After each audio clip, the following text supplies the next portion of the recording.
billahi wa ba'du. Alhamdulillah, segala puja dan puji hanya milik Allah subhanahu wa ta'ala.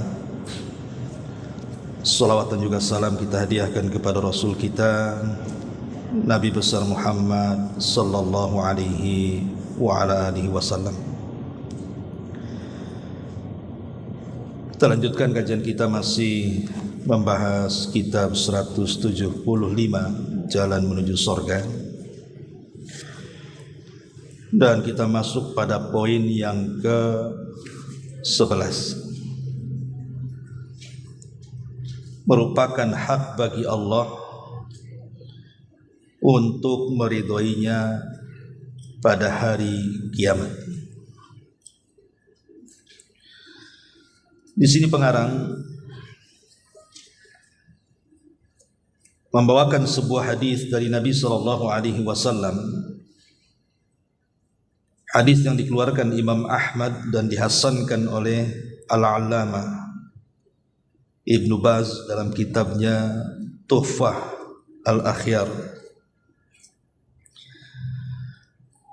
Dari Nabi sallallahu alaihi wasallam, Rasul bersabda, "Ma min 'abdin muslimin yaqulu hina yusbihu wa hina yumsi thalatha marratin raditu billahi rabban wa bil islami dinan wa bi Muhammadin sallallahu alaihi wasallam nabiyyan illa kana haqqan 'ala Allahi an yurdiyahu yaumal qiyamati." Tidaklah seorang hamba mukmin atau hamba muslim yang mengucapkan pada saat dia memasuki waktu pagi dan juga memasuki waktu petang, dia mengatakan, "Aku rela Allah sebagai Rabbku, aku rela Islam sebagai agamaku, dan aku rela Muhammad sebagai nabiku," sebanyak 3 kali, melainkan merupakan hak bagi Allah subhanahu wa ta'ala untuk meridhoi hamba tersebut pada hari kiamat kelak.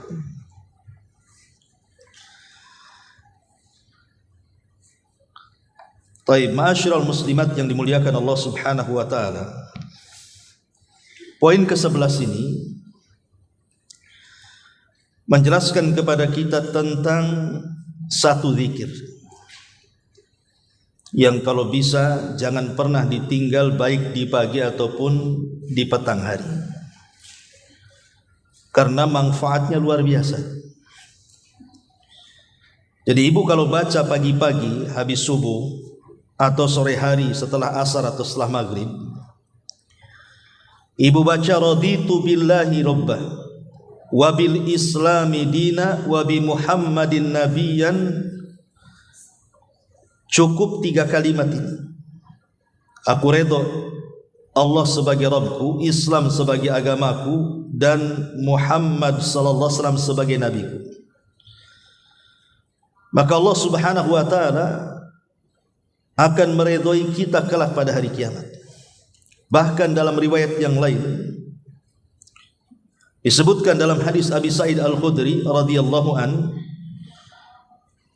dan hadisnya dihasankan oleh Syekh Albani rahimahullahu ta'ala, Rasul mengatakan, "Man qala," barang siapa yang mengucapkan, "Raditu billahi rabbah," aku redha Allah sebagai Rabbku, "wa bil islami dina," dan Islam sebagai agamaku, "wa bi Muhammadin rasulan," dan Muhammad sebagai rasulku, apa kata Rasul? "Wajabat lahul jannah," maka dipastikan orang ini masuk surga.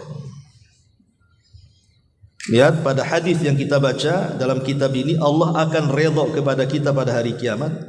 Dan dalam hadis Abi Sa'id Al-Khudri yang dikeluarkan Imam Abi Dawud dan disahihkan oleh Syekh Albani rahimahullahu ta'ala, maka akan ada jaminan dengan surga.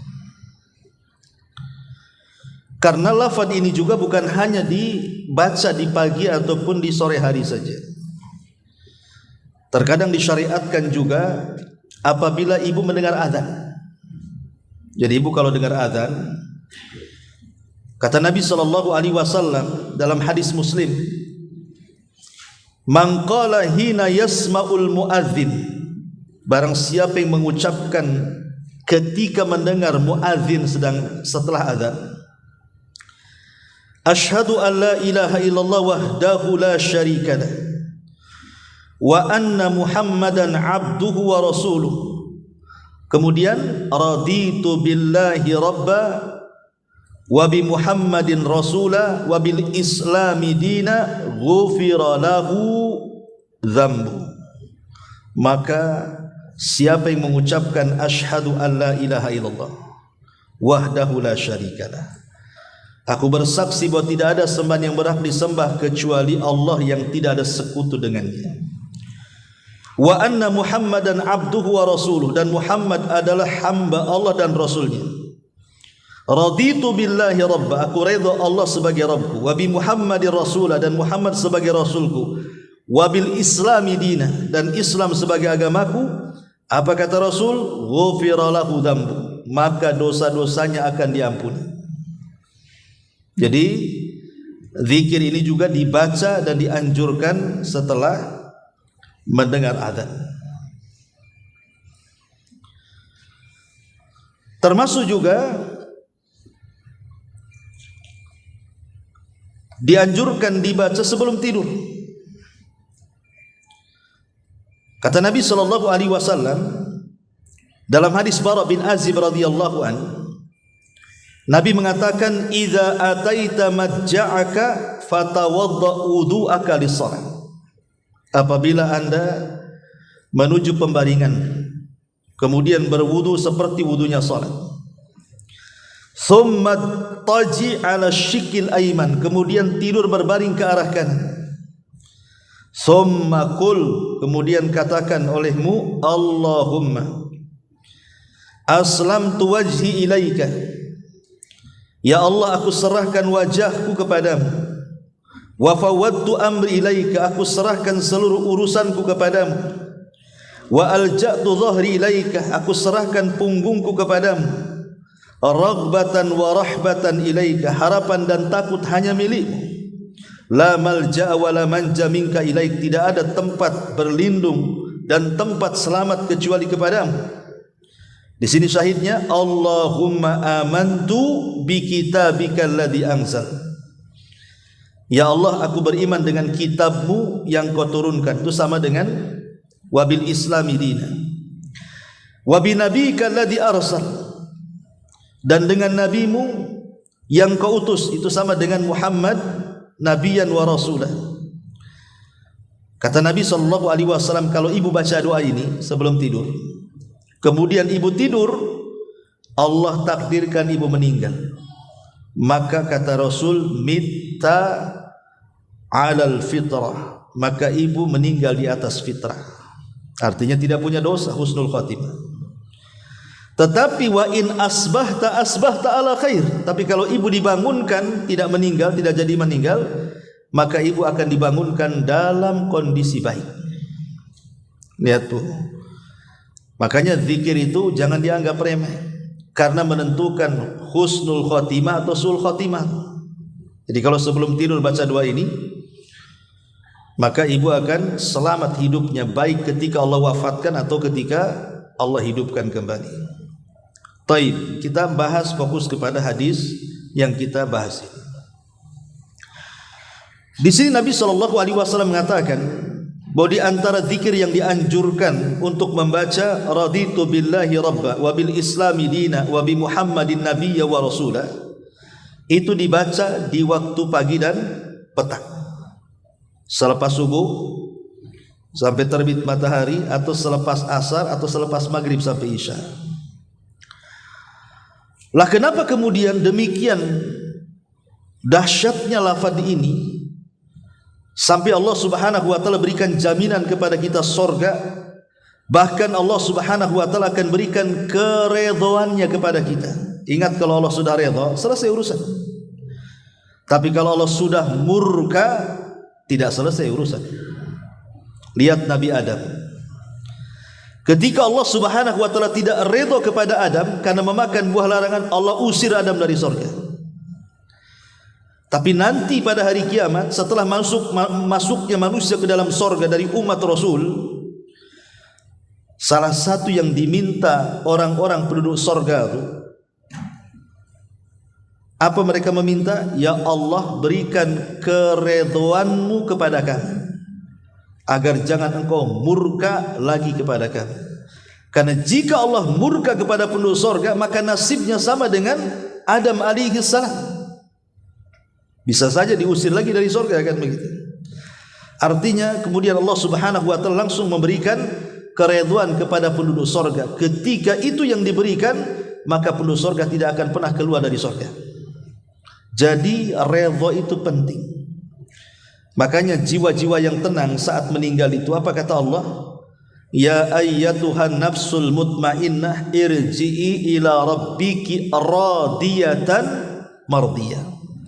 Wahai jiwa yang tenang, keluar kepada keredhaan Allah Subhanahu wa taala. Karena kalau Allah sudah redha, maka semua hajat kita akan dikabulkan. Baik, kita akan kupas sedikit demi sedikit maknanya. Karena melafadzkan sesuatu kalau tidak tahu paham maknanya, maka kurang semangat mengucapkannya. Tapi kalau paham maknanya, paham keutamaannya, makin semangatlah kita kemudian mengamalkan zikir ini di pagi dan petang hari. Yang pertama di sini, raditu billahi rabbah. Aku redha dengan Allah Subhanahu wa taala sebagai Rabbku. Redha dengan apa maksudnya di sini? Dan apa tanda-tanda Allah Subhanahu wa taala itu redha kepada kita? Ma'asyiral muslimat yang dimuliakan Allah Subhanahu wa taala. Pertama, bahwa kita redha Allah sebagai Rabb. Rabb itu apa? Rabb itu artinya dari 3 kalimat. Pertama, Allah itu pencipta. Kita redha Allah yang menciptakan kita. Yang kedua, Allah Subhanahu wa taala yang mengatur alam semesta. Yang mengaturnya di dalamnya, memberikan rizki, menghidupkan, mematikan, dan begitu seterusnya. Dan yang ketiga, dialah yang menguasai seluruh alam semesta, termasuk kita. Itu disebut Rabb namanya, ya. Kita sering mendengar nama Rabb dalam doa kita saja, kita senantiasa Rabbana, ya Rabb kami. Apa maksudnya Rabbana itu? Maksudnya kita meyakini bahwa tidak ada pencipta kecuali Allah, tidak ada pengatur kecuali Allah, dan tidak ada penguasa kecuali Allah. Kita yakin 3 perkara ini. Ketika kita katakan raditu billahi rabba, artinya kita redha sebagai Allah sebagai Rabb kita, itu maksudnya kita rela bahwa tidak ada pencipta kecuali Allah. Maka jangan menetapkan pencipta di luar daripada Allah Azza wa Jalla. Kemudian kita redha bahwa Allah yang mengatur alam semesta. Jangan katakan ada pengatur selain Allah Azza wa Jalla. Dan kita redha bahwa tidak ada penguasa yang menguasai alam semesta kecuali Allah. Dan jangan katakan di sana ada penguasa selain Allah. Maknanya di sini kita ini dituntut untuk mentauhidkan Allah dalam kalimat raditu billahi rabban. Karena begini Bu, logikanya. Kita lihat para penyembah berhala itu, menyembah patung, menyembah pohon, menyembah binatang. Kan ada tuh agama-agama itu yang mereka sesembahannya binatang kan. Seperti di India itu kan banyak tuh agama-agama itu. Sapi aja disembah, gajah aja disembah di sana tuh. Kita perhatikan tuh sesembahan selain daripada Allah. Apakah mereka bisa menciptakan? Ataukah mereka yang tercipta oleh manusia? Sekarang berhala-berhala itu dicipta oleh kita, dipahat oleh kita, ataukah dia yang menciptakan kita? Atau dia tercipta dengan diri dia sendiri? Maka kita katakan mustahil kalau dia menciptakan kita. Kalau kita yang menciptakan dia, mungkin, karena banyak patung-patung itu dipahat manusia. Lah apakah layak Tuhan yang diciptakan manusia tiba-tiba manusia menyembahnya? Ya tidak layak. Tuhan yang layak disembah itu karena dia menciptakan kita. Ini yang pertama. Yang kedua, apakah sesembahan yang disembah selain daripada Allah itu mereka yang mengatur rezeki kita, mereka yang mengatur kehidupan dan kematian kita? Kita katakan tidak. Mereka aja tidak hidup, patung-patung itu macam mana mau menghidupkan orang? Dia sendiri tidak bisa melindungi dirinya, macam mana akan melindungi yang lain? Coba patung itu dipukul, ngelawan nggak? Nggak mungkin lah ngelawan, diam saja dia, diinjak-injak pun dia. Bahkan ada seorang dai di Malaysia itu masuk Islam gara-gara apa? Rumahnya kebakaran. Ketika kebakaran, satu keluarga selamat, patungnya tak selamat. Patungnya kebakar. Jadi berpikir, ini gimana patung ini? Harusnya dia cepatlah padamkan api itu. Malah dia pula terbakar. Akhirnya masuk Islam dia. Lah bagaimana kemudian berhala yang tidak bisa mengatur, memberikan rizki, memberikan keselamatan, perlindungan, disembah? Mana akalnya? Kita ini hanya menyembah zat yang bisa mengatur, memberikan rizki, memberikan kehidupan, memberikan nikmat, memberikan kematian dan seterusnya. Itulah layak disembah dan itu hanya ada pada Allah Azza wa Jalla. Termasuk yang menguasai. Tidak ada yang menguasai alam semesta ini kecuali Allah Azza wa Jalla. Karena ada sebagian orang yang berada di tepian-tepian pantai laut selatan itu, mereka menganggap bahwa sebagian lautan itu ada penunggunya. Ada yang menunggu, namanya Nyai Roro Kidul. Itu apa itu? Atau Nyai Roro Ngetan Ngulon. Nasib baik Kidul saja, cuma satu ya kan. Tapi kita lihat bahwa mereka mengklaim bahwa sebagian lautan itu dikuasai oleh ratu ini, sehingga akhirnya setiap tahun mereka membuat ritual membuang kepala kerbau ke lautan kan. Untuk apa coba? Kita katakan tidak ada satu jengkal di laut pun kecuali Allah yang berkuasa di situ.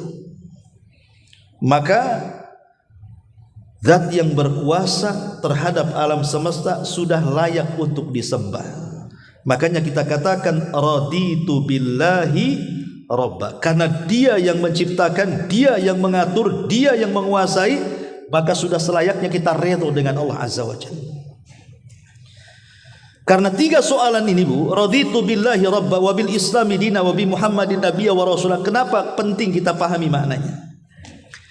Karena kalau Allah takdirkan di antara kita ada yang meninggal dunia, maka dalam hadis yang panjang dari hadis Bara bin Azib radhiyallahu anhu, ketika ruhnya seorang mukmin itu dicabut, maka mereka dicabut seperti tetesan air yang terakhir keluar dari mulut teko.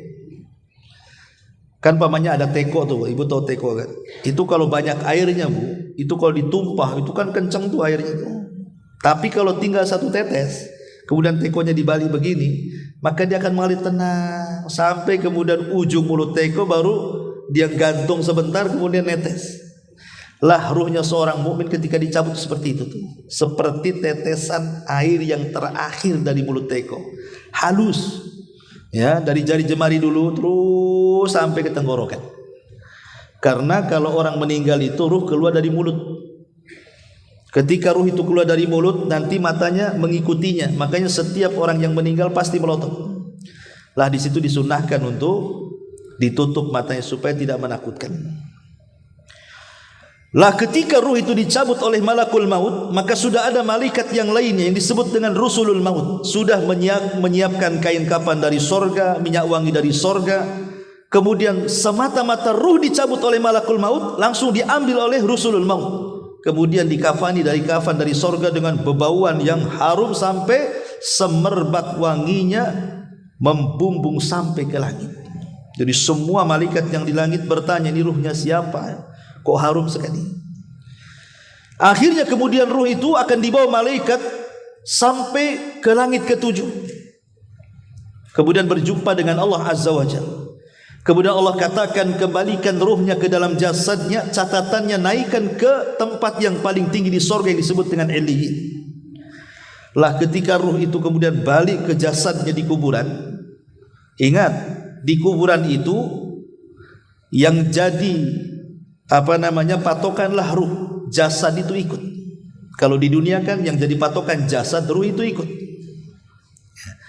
Jadi ketika ruh itu kemudian sudah menyatu dengan jasad, maka tiba-tiba kemudian datang malaikat mungkar dan nakir.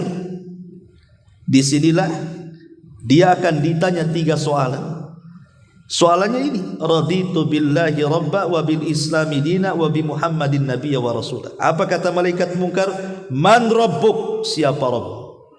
Kita katakan raditu billahi rabba. Ya. Wa man nabiyyuk? Siapa nabimu? Kita katakan wa bi muhammadin nabiyya wa rasulah. Ma dinuk? Apa agamamu? Kita katakan wa bil islami dina. Jadi ini terkait 3 soalan masalahnya. Semua akan ditanya, kecuali ada orang-orang yang dikecualikan dari fitnah kubur. Ada yang tidak ditanya, seperti bayi. Ada yang mengatakan dia tidak akan ditanya. Kemudian para murabit itu kayak sekarang orang-orang Palestina yang dikepung oleh Zionis Yahudi itu, mereka tidak bisa keluar. Mereka menghadapi peperangan yang sewaktu-waktu mereka meninggal, mereka tidak bisa tidur. Itu disebut murabit namanya. Jadi orang-orang yang murabit ini kalau mereka meninggal tidak akan ditanya. Kemudian orang yang mati syahid tidak akan ditanya. Termasuk orang yang meninggal karena sebab penyakit perut tidak akan ditanya. Ya, para nabi tidak akan ditanya. Tetapi selain mereka semua ditanya, termasuk kita akan ditanya. Ditanya 3 soalan, siapa Rabbmu, siapa nabimu, apa agamamu? Dan jawabannya bukan karena hafalan. Sekarang kalau saya tanya ibu-ibu, oh paling lancar, siapa Tuhannya Bu? Allah. Siapa nabinya? Muhammad. Apa agamanya? Islam. Gak percaya ini KTP saya Ustaz, katanya kan. Pasti kita teriak-teriak. Tapi apakah mungkin kelak ketika datang malaikat mungkar dan nakir ditanya 3 soalan kita bisa menjawab? Jangan lagi cerita mungkar dan nakir, orang nazak saja sebelum meninggal itu di sebelahnya mentalkinkan kalimat la ilaha illallah saja susah ngomong. Itu orang nazak tuh. Orang di telinganya di kul la ilaha illallah, katakan la ilaha illallah, susah mau ngomong dia. Cemana pula datangi mungkar dan nakir. Dari sini kata para ulama bahwa lancarnya seseorang mengucapkan kalimat itu bukan karena hafalan, tapi karena amalan. Dia paham Rabb sebagai Tuhannya itu apa maksudnya, apa konsekuensinya, apa yang harus diamalkan oleh dia. Dia paham Islam sebagai agamanya, apa konsekuensi beragama Islam. Dia paham bahwa nabinya sebagai Muhammad sebagai nabinya, apa yang harus kita lakukan kepada nabi kita. Jadi yang menjawab itu amalan kita, bukan hafalannya. Lah ini kalimat raditu billahi rabba wa bil islami dina wa bi muhammadin nabiyya wa rasulah ini bukan hanya teori, Bu. Ya, kan biasanya kalau kita ngaji seperti ini kan teori ini namanya. Saya menjelaskan ini makna raditu billahi rabba. Ini makna nabiyan Muhammad nabiyya wa rasulah, Islam dina. Ini kan teori namanya. Tapi kalau ibu membaca pagi dan petang, ini bukan teori, ini amal namanya. Ya, jadi ibu kalau lakukan di pagi hari, habis subuh ibu mengatakan raditu billahi rabba wa bil islami dina wa bi muhammadin nabiyya wa rasulah. Nanti sore ngomong begitu lagi. Ini namanya amalan. Memang ibu praktekkan. Inilah yang bisa menjawab persoalan kita, karena kita amalkan masalahnya, bukan hanya teori saja. Nah, makanya kemudian ini lafaz ini bukan lafaz biasa. Ini yang bisa menyelamatkan kita di kuburan ini. Bahkan nanti pada hari kiamat, di sini Nabi mengatakan illa kana haqqan 'ala Allah an yurdiyahu yaumal qiyamah. Maka sudah ada kewajiban bagi Allah untuk memberikan keridhaan kepada orang yang membacanya. Kapan? Kelak pada hari kiamat. Subhanallah, ini kalimat luar biasa, ya. Taib, kita akan membahas apa sih alamat-alamat bahwa Allah Subhanahu wa taala itu redha kepada kita dan kita redha kepada Allah Subhanahu wa taala. Ma'asyiral muslimat yang dimuliakan Allah Azza wa Jalla, tanda dari tanda-tanda bahwa kita ini redha dengan Allah Subhanahu wa taala. Pertama, ini tanda-tandanya, ya. Ibu redha dengan Allah itu tidak ada beban bagi ibu untuk melaksanakan semua perintah dan menjauhi larangan. Jadi kalau Allah Subhanahu wa taala merintahkan sesuatu, siap perintah. Kalau Allah melarang sesuatu, siap tinggalkan. Dan kita tidak merasa bahwa kita ini berat dengan perintah, seperti mamanya sholat. Ya senang aja sholat itu. Kok enak kayaknya sholat duhur, asar, maghrib, isya, subuh, tidak ada beban. Ya. Kalau orang sudah merasa tidak terbebani dengan kewajiban-kewajiban Allah, tandanya Allah redha dengan kita. Kalau kita tidak terbebani dengan perintah dan menjauhi larangan. Ya. Ini yang pertama. Yang kedua, tanda Allah redha kepada kita ketika kita merasa tenang dengan semua pemberian Allah. Allah mau ngasih banyak, alhamdulillah. Ngasih sedikit, alhamdulillah. Mau Allah kasih nikmat, kita katakan alhamdulillah alladzi bi ni'matihi tatimmu shalihat. Mau ngasih musibah, alhamdulillah ala kulli hal. Pokoknya senantiasa bersyukur, redha saja. Apapun yang Allah berikan kepada kita, baik nikmat ataupun musibah. Baik nikmat atau musibah, tenang. Berjalan dengan takdir Allah Subhanahu wa taala. Karena terkadang kenapa Allah Subhanahu wa taala menguji hamba-hambanya sedemikian rupa? Kalau orang paham, orang yang diuji itu sebenarnya Allah itu hendak memberikan kebaikan loh kepada kita. Contoh mamanya, kenapa orang itu dimiskinkan oleh Allah? Dia sudah berdoa setiap hari, ya Allah berikan kekayaan, kecukupan, tapi Allah tidak kabulkan juga. Apa Allah Subhanahu wa taala tidak sayang dengan hamba itu? Bukan tidak sayang, tapi Allah Subhanahu wa taala hendak memberikan kebaikan. Sebab kalau seandainya Allah kabulkan permintaannya dari miskin ke kaya, jangan-jangan dia lupa ibadah nantinya. Karena Allah yang mengatakan kalla innal insana la yatgha an ra'ahu stagna. Terkadang manusia itu mudah melampaui batas ketika Allah bentangkan kekayaan tuh. Waktu miskin rajin, ibu tuh ngaji paling depan lagi itu. Ustadznya belum datang, ibu sudah datang. Itu lagi susah ya gitu. Oh, udah kaya, ustadznya yang diundang ke rumahnya. Kenapa enggak hadir di pengajian? Enggak perlu, saya datangkan ustadz ke rumah saya. Mantap kalau begitu, Bu. Masih ingat kan? Tapi yang parah itu udah enggak ikut ngaji, ustadz pula tak datang ke rumah. Loh, kemana ibu lu coba? Oh, lagi sibuk shopping ustadz. Nah kan udah shopping dah, larinya ke mall. Karena udah banyak duitnya. Jalan sana, jalan sini, ke Malaysia, Singapura, Australia, terakhir ke Israel pula. Ya. Masyarul muslimat yang dimuliakan Allah Subhanahu wa taala, kan repot jadinya. Jadi kalau seandainya kita redha dengan pemberian Allah, boleh jadi kita Allah miskinkan, itu ada baiknya. Sehingga dengan kehidupan saya seperti ini akhirnya dekat dengan Allah, rajin ke masjid, rajin ke pengajian. Ambil hikmahnya di situ. Atau umpamanya Allah buatlah orang itu sakit bertahun-tahun. Orang itu sakit gitu kan, ada orang sakit itu kasihan, kadang-kadang setahun 2 tahun dia harus baring, mungkin karena stroke atau karena apa kan ya. Terkadang kalau orang itu paham kalimat raditu billahi rabba, tenang hatinya. Jangan-jangan Allah itu sengaja membuat aku sakit seperti ini, sebab kalau aku sehat mungkin aku maksiat lagi. Karena musibah itu, Bu, itu ada 3 perkara yang harus dipahami. 1, musibah itu boleh jadi didatangkan dalam rangka untuk menegur kita.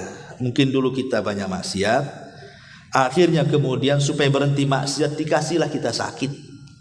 Karena orang sakit mau maksiat kemana, dia aja gak bisa bergerak kan gitu ya. 1. Yang kedua, jangan-jangan dengan sakit itu Allah hendak menyadarkan kita supaya kita lebih mengingat dia lagi. Makanya kita lihat kan, orang sakit itu lebih banyak yang sadar daripada yang sehat kan, Bu. Orang sakit itu apa sih yang dilakukan? Dia pasrah, paling banyak zikir, banyak baca Quran. Itu orang sakit itu. Ibu kalau ingin dengar banyak zikir, ke rumah sakit tuh. Banyak orang zikir, orang sakit-sakit itu. Kan alhamdulillah, Bu, ketika sehat dia nggak bisa berzikir, ketika sakit dia berzikir pula kan. Artinya kan ada hikmah di situ tuh.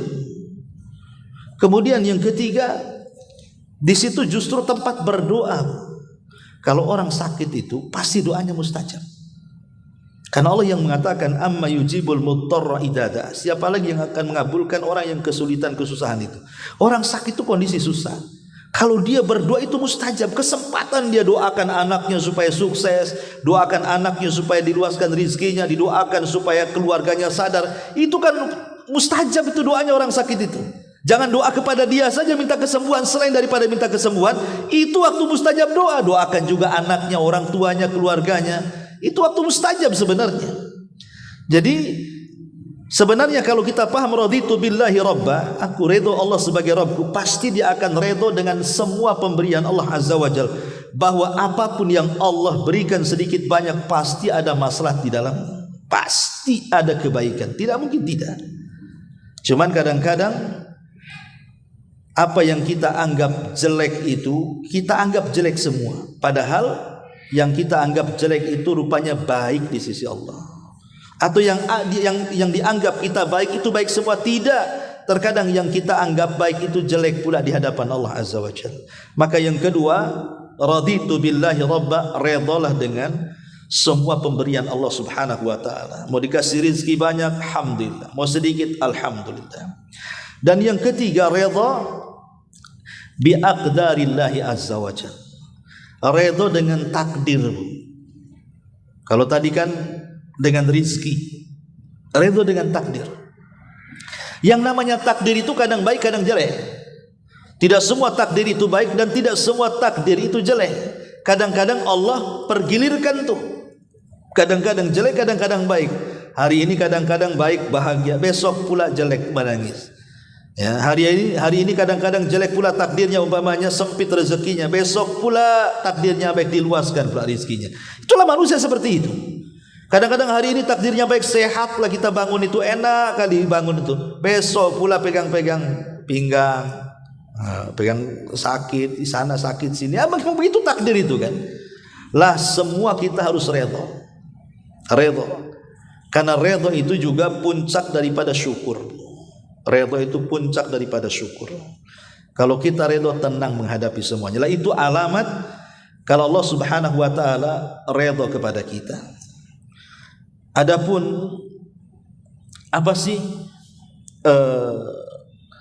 bagaimana kita caranya mendapatkan keridhaan Allah Subhanahu wa taala itu? Tentu juga ada alamatnya. Pertama, mintalah taufik dari Allah. Minta hidayah supaya kita bisa digerakkan beramal soleh. Ya, minta hidayah, ya Allah saya ini malas sholat, tolonglah mudahkan saya sholat ini. Kok bakhil kali ya Allah, mudahkan saya sedekah.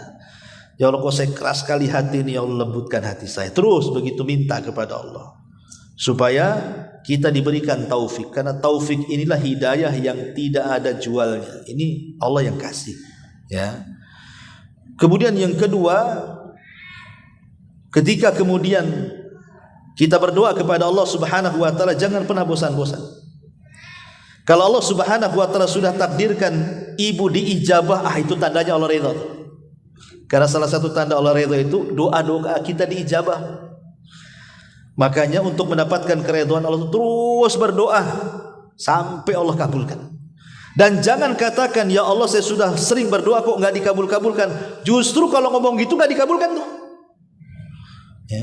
Jangan ngomong sama kawannya, saya sudah sering berdoa, tetap aja nggak dikabulkan. Justru kalau ngomong gitu nggak dikabulkan tuh.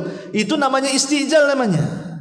Istijal itu terburu-buru pengabulan doa. Allah maha tahu dengan doa kita. Sebelum kita berdoa saja Allah tahu mau ngapain kita itu, mau minta apa Allah sudah tahu. Dan Allah tahu bagaimana maslahat pengabulannya. Ini poin yang pertama, raditu billahi rabba. Kemudian poin yang kedua, wabil islami dina. Dan kita redha dengan Islam sebagai agama kita.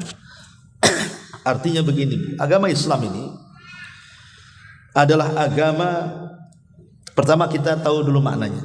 Apa sih Islam? Islam itu adalah al-istislamu lillahi bitauhid wal inqiyad lahu bitta'ah, kemudian wal bara'atu minasyirki wa ahli. Jadi Islam itu terdiri dari 3 kata. Pertama, al-istislamu lillahi bitauhid. Kita menyerahkan diri kepada Allah dengan cara tauhid. Yang kedua, wal inqiyadu lahu bitta'ah. Kita menundukkan diri kepada Allah dengan cara melaksanakan ketaatan. Dan yang ketiga, wal bara'atu minasyirki wa ahli, berlepas dari kesyirikan dan para pelakunya. Inilah Islam. Islam itu kita senantiasa menyerahkan diri dengan tauhid, tunduk dengan ketaatan, dan berlepas diri dari kesyirikan dan para pelakunya. Kalau 3 perkara ini ibu lakukan, ibu seorang muslim. Mentauhidkan Allah, mentaati Allah, menjauhi kesyirikan.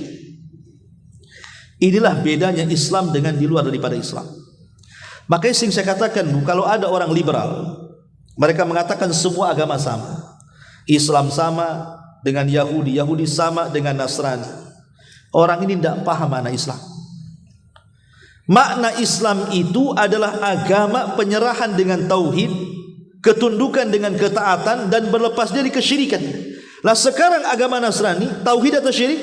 Syirik. Mereka menyembah Isa. Ya, Yahudi di atas tauhid tidak, mereka menyembah Uzair. Hanya Islamlah yang menyembah Allah. Makanya tidak sama Islam dengan Yahudi, Islam dengan Nasrani. Kita ini agama tauhid, mereka bukan. Kok kemudian dikatakan semua agama sama? Ya. Kemudian mengistilahkan dengan kata banyak jalan menuju Roma, nanti toh juga ketemu di sorga. Siapa bilang ngomong ini enak aja kalau ngomong. Ya, nggak begitu. Islam dengan agama yang lain beda. Karena Islam itu satu-satunya agama yang diridhoi oleh Allah Subhanahu wa taala. Innad dina indallahil Islam. Wa man yabtaghi ghairal islami dinan falan yuqbala minhu wa huwa fil akhirati minal khasirin. Agama yang paling diridhoi di sisi Allah hanyalah Islam. Barang siapa yang mencari agama selain daripada Islam, selain tertolak, dia rugi itu agamanya. Akan menyelamatkan dia di dunia dan akhirat. Jadi kita harus pahami kenapa kita ridho dengan Islam. Karena satu-satunya agama yang paling benar hanyalah Islam. Dan kita harus menyatakan seperti itu. Orang yang mengatakan semua agama sama itu karena ragu-ragu dia dengan Islam. Dia ragu dengan Islam. Kalau begitu, kalau memang dia mengatakan semua agama sama, ya gini saja. Nanti kalau ku mati, ya biar kita serahkan aja ke tempat pembakaran itu. Biar dia dibakar sana kan itu. Mau enggak orang yang mengatakan semua agama sama itu, kalau mati kita bawalah ke tempat pembakaran itu, biar jadi abu saja dia. Oh enggak mau loh, kok enggak mau? Ya. Kamu mengatakan semua agama sama, berarti Hindu sama dengan Islam, Buddha sama dengan Islam, Konghucu sama dengan Islam, Yahudi Nasrani sama dengan Islam. Kalau begini saja, kamu seminggu di Islam, seminggu di Nasrani, seminggu di Yahudi, seminggu di Buddha, buat kayak gitu aja orang tuh. Bisa nggak? Mau nggak kayak gitu tuh? Intinya bahwa kita harus redho dengan Islam dan kita harus fanatik. Dan kita harus berani mengkafirkan di luar daripada Islam.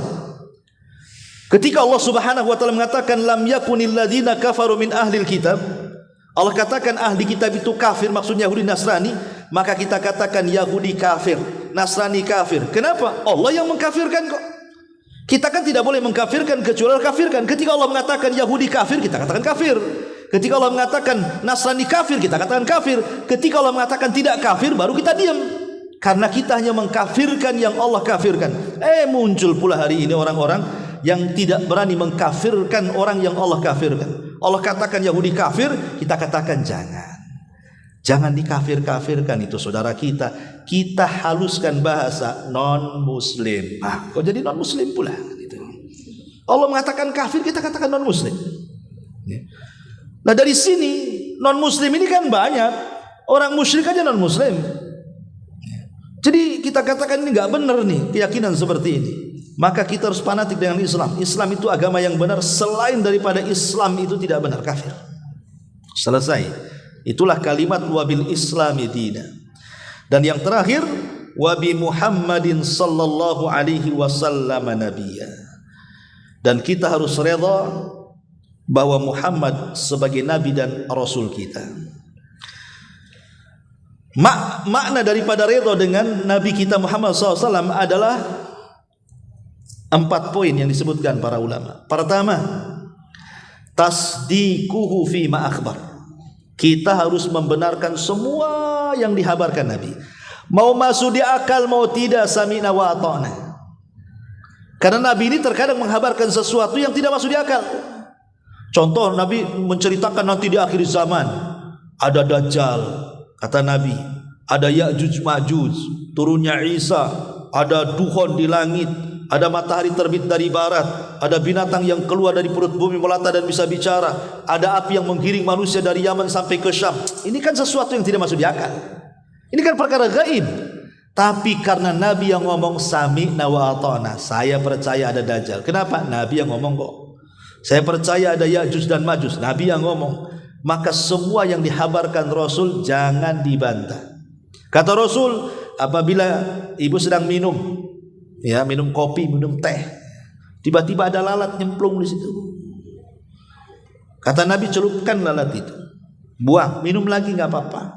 Karena di salah satu sayapnya terdapat racun, di satu sayapnya terdapat penyakit. Kita harus yakin, walaupun belum diteliti dokter, apalagi sudah diteliti, nggak diteliti saja sami'na wa ata'na kita. Karena sekarang tersingkapnya dunia teknologi atau apa namanya dari sains ini, semua mengacu kepada Al-Quran dan Sunnah. Terbukti semua kata-kata Nabi. Seperti namanya Allah Subhanahu Wa Taala mengatakan, Allah membuat permisalan dalam Al-Quran itu gimana tentang ba'udhah fama fawqaha. Innallaha la yastahi an yadriba mathalan ma ba'udatan fama fawqaha. Allah tidak malu membuat permisalan dengan seekor nyamuk atau lebih kecil lebih kecil daripada nyamuk. Dalam bahasa Arab kalimat fauq itu di atas maksudnya. Berarti binatang itu ada di atas nyamuk, ada nyamuk di atas nyamuk. Di zaman jahiliyah mereka tidak punya alat teropong-teropong kan gitu ya. Melihat bakteri-bakteri mana ada di zaman itu. Makanya ditertawakan oleh orang-orang jahiliyah. Tapi sekarang kita lihat, rupanya setelah nyamuk, maksudnya nyamuk betina ya, bukan nyamuk jantan. Karena yang menyedot darah itu kan nyamuk betina. Nyamuk jantan itu ya dan yang nyedot bunga atau apa kan. Maksudnya nyamuk betina, ba'udhah, makanya pakai tak marbutoh, nyamuk perempuan. Rupanya setelah diteropong, di kepala nyamuk itu ada nyamuk lagi. Dan makanannya dari nyamuk itu juga, coba. Siapa yang tahu? Itu kan tersingkap hari ini. Itu kan ada teknologi. Dulu orang jahiliyah mentertawakan, sekarang tersingkap semuanya. Bahwa di dalam nyamuk, di atasnya kepala nyamuk ada nyamuk lagi, dan makanannya dari kepala nyamuk itu juga gitu. Nah, itulah namanya tersingkapnya sains di situ. Maka kita harus membenarkan apapun yang diucapkan Nabi. Ya, mau masuk di akal mau enggak, pokoknya sami'na wa ata'na, selesai. Ini satu. Yang kedua, tasdikuhu fima akhbar wa ta'atuhu fima amar. Laksanakan semua perintah Nabi. Mau perintah itu sulit, mau perintah itu mudah, laksanakan. Karena dulu di zaman para sahabat ada ayat yang turun kepada mereka, merasa berat para sahabat. Kayaknya ayat ini kami tidak bisa melakukannya wahai Nabi. Apa kata Rasul? Ataquluna kama qalat banu Israil li Musa sami'na wa asaina? Qulu sami'na wa ata'na. Apakah engkau akan jadi Bani Israel yang mengatakan kami dengar kemudian maksiat? Katakan kami dengar kemudian taat. Akhirnya para sahabat mengatakan sami'na wa ata'na. Ketika mereka mengatakan ucapan ini, turun keringanan. La yukallifullahu nafsan illa wus'aha. Allah tidak membebani manusia dengan ibadah kecuali apa yang bisa dia usahakan saja. Fattaqullaha mastata'tum, bertakwalah semampu kalian. Tapi laksanakan dulu. Kalau sudah tidak bisa, ya sudah, bertakwalah semampu saya, kan begitu. Jangan mikir dulu, gimana nih? Jangan mikir, laksanakan saja. Kalau di tengah jalan kita tidak sanggup, berarti bertakwalah semampu kita, gitu maksudnya. Jangan belum melangkah sudah merasa berat dulu. Belum dilakukan sudah berat dulu. Itu tidak taat namanya. Ini yang kedua. Yang ketiga, wajtinabu ma naha anhu wa jazar. Berusaha meninggalkan apapun yang dilarang Nabi. Sebab dalam setiap larangan baik kecil ataupun besar pasti ada madarat di dalamnya. Sebagaimana dalam perintah itu pasti ada kebaikan di dalamnya. Orang kalau melaksanakan perintah pasti dapat kebaikan. Orang kalau menjauhi larangan pastikan ada madarat untuk ditinggalkan. Makanya tinggalkan kemadaratan. Apapun yang dilarang tinggalkan. Pasti ada madarat di situ. Dan yang terakhir, alla yu'badallah illa bima syara. Jangan menyembah Allah kecuali yang disyariatkan Nabi. Kalau tidak disyariatkan jangan dilakukan. Percuma Man amila amalan laisa alaihi amruna fahuwa rad. Barang siapa yang beramal yang tidak ada contohnya tertolak. Itulah makna wa bi Muhammadin sallallahu alaihi wasallam nabiyya. Ini secara global makna raditu billahi rabba wa bil islami dina wa bi Muhammadin nabiyya wa rasula. Maka siapa yang membaca doa ini, maka dia akan mendapatkan redha Allah Subhanahu wa taala. Satu, yang kedua, dia bisa menjawab 3 soalan para malaikat, dan yang ketiga, Allah Subhanahu wa taala janjikan dengan sorga, dan yang keempat, Allah akan ampuni dosa-dosanya apabila dibaca setelah mendengar azan. Dan secara umum, kalau kita rutinkan doa ini setiap pagi dan petang, maka kita akan mendapatkan semua keutamaan zikir dan doa. Kalau kita membahas keutamaan zikir dan doa, maka masuk juga ketika kita membaca lafaz ini di pagi dan petang hari. Wallahu a'lam bishawab. Ini yang bisa sampaikan. Baik, sebelum saya tutup, silakan. Mungkin ada yang bertanya.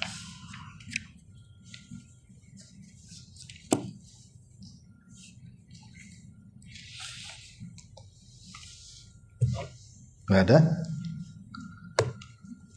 Alhamdulillah, kalau enggak ada cepat balik ya. Subhanallah bihamdika asyhadu an la ada. Ngomonglah ada.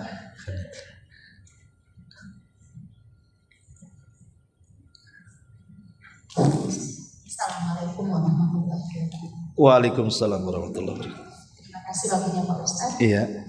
Saya gak perlu ke yang minggu lalu ya Pak Ustaz, tapi ada pertanyaan. Saya mau bertanya Pak Ustaz, untuk berzikir yang kita dalam waktu sholat bisa kita dalam keadaan tidak berwudu.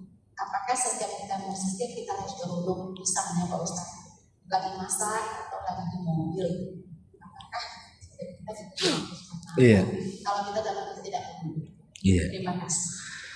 Wassalamualaikum warahmatullahi Waalaikumsalam warahmatullahi wabarakatuh. Berzikir itu tidak wajib berwudu, tapi kalau berwudu lebih baik lagi. Karena Nabi SAW mengajarkan kepada kita zikir itu ala kulli halin, dalam kondisi apapun. Artinya dalam kondisi apapun tidak wajib menutup aurat, ya, tidak wajib di masjid, boleh di rumah, boleh di mana saja. Makanya saya katakan Bu, amalan yang ringan tetapi mendulang pahala banyak, dan siapapun bisa mengamalkannya, anak kecil, orang dewasa, laki-laki, perempuan, orang sehat, orang sakit, orang miskin, orang kaya, orang sukses, orang gak sukses. Hanya satu, zikir. Semua orang bisa melakukannya kan? Anak kecil bisa zikir, orang dewasa, orang tua bisa zikir, laki-laki bisa zikir, perempuan bisa zikir, orang sakit bisa zikir, orang sehat bisa zikir, orang kaya bisa zikir, orang miskin bisa zikir, orang di rumah, di jalan, di pasar, semua bisa zikir. Jadi zikir itu amalan mudah tapi mendulang pahala besar, tanpa harus berwudu, tanpa harus menutup aurat, tanpa dibatasi dengan waktu dan tempat, tidak mengeluarkan tenaga, tidak mengeluarkan biaya lagi. Kalau haji Bu, nabung dulu tuh, nanti daftar ini sekarang 20 tahun baru berangkat. Itu haji itu. Kalau sholat wudu dulu, pakai mukena dulu, gerakan dulu kan itu. Kalau zikir enggak, ngomong aja subhanallah wa bihamdi subhanallahil azim. Itu saja sudah berat timbangan kita. Kata Nabi SAW, maukah kutunjukkan kepada kalian satu sebaik-baik amal? Yang kedua, lebih baik daripada infak dengan emas dan perak. Yang ketiga, lebih baik daripada jihad, kau bunuh atau kau dibunuh musuh. Yang kelima, diangkat derajatnya. Yang keenam, disucikan jiwanya. Kata sahabat, apa itu Rasul? Kok amalan itu banyak kali keutamaannya? Kata Nabi SAW, zikrullahi azza wa jal, berzikir kepada Allah. Bahkan Rasul mengatakan sabaqal mufarridun. Jadi kalau ibu ini berdua dari rumah ke sini, boncengan naik motor atau mungkin satu mobil, yang nyetir zikir saja, yang di sampingnya gibahin orang pula, pengerumpi. Beda Bu, sama-sama ke pengajian, yang satu zikir, yang satu ngerumpi. Ini yang nyetir ini, selain daripada dia yang menyampaikan ke pengajian, dia duluan masuk surga tuh. Makanya Rasul mengatakan sabaqal mufarridun, telah mendahului al-mufarridun masuk surga. Siapa mufarridun itu wahai Rasul?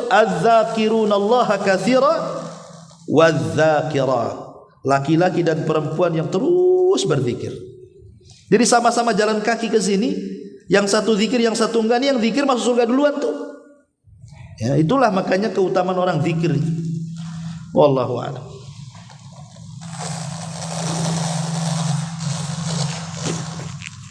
Ya, sudah? Ada?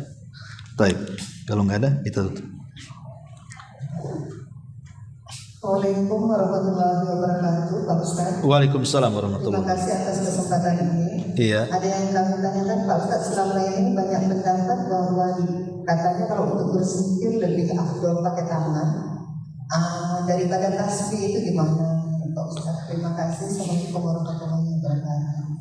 Waalaikumsalam warahmatullahi wabarakatuh. Ya, zikirnya zikir apa, Bu? Zikir itu ada dua, ada zikir mutlak, ada zikir muqayyad. Ada zikir mutlak. Zikir mutlak itu tidak perlu dibilang jumlahnya berapa, tidak perlu. Pokoknya baca sebanyak-banyaknya. Itu namanya zikir mutlak.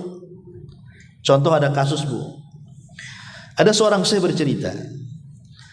Jadi orang ini dulunya seorang pedagang sukses di Riyadh.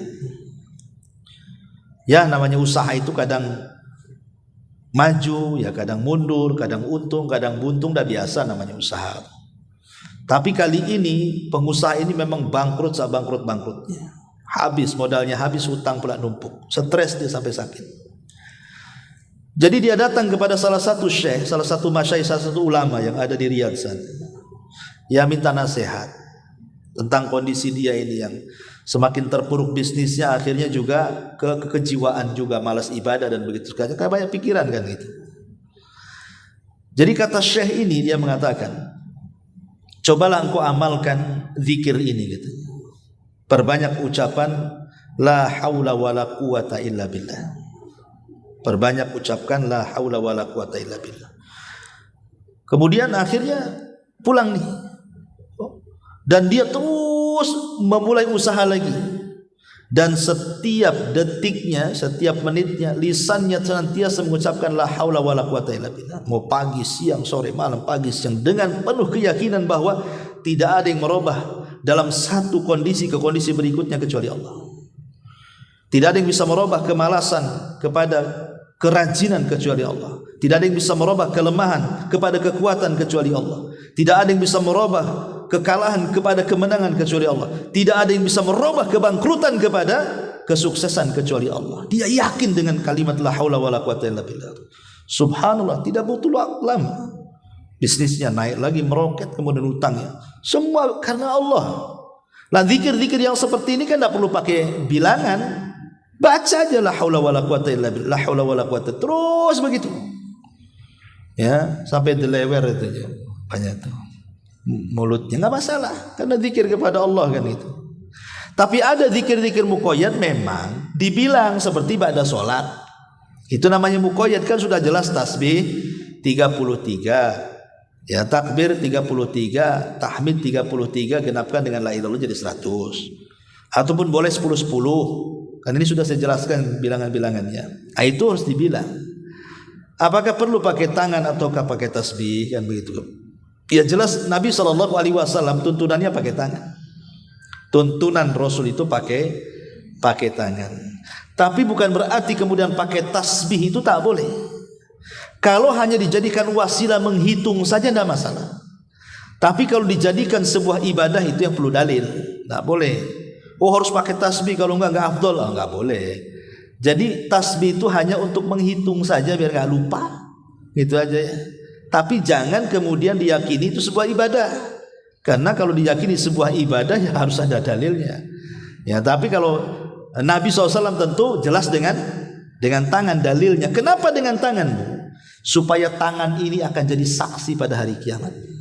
Tangan kita ini, Bu, nanti akan jadi saksi. Semakin banyak kita gerak seperti ini, nanti akan jadi saksi di hadapan Allah tangan kita. Itu masalahnya, kenapa kita lebih afdol dengan tangan. Tapi dengan tasbih tidak ada masalah. Tapi jangan diyakini dengan sebuah ibadah itu saja. Wallahu a'lam. Baik, sampai di sini. Ini karena Jumat juga, saya jauh juga khutbah Jumat. Subhanallah bihamdika, asyhadu an la ilaha illa anta astaghfiruka wa atubu ilaik. Allahu ta'ala alam. Assalamualaikum warahmatullahi wabarakatuh.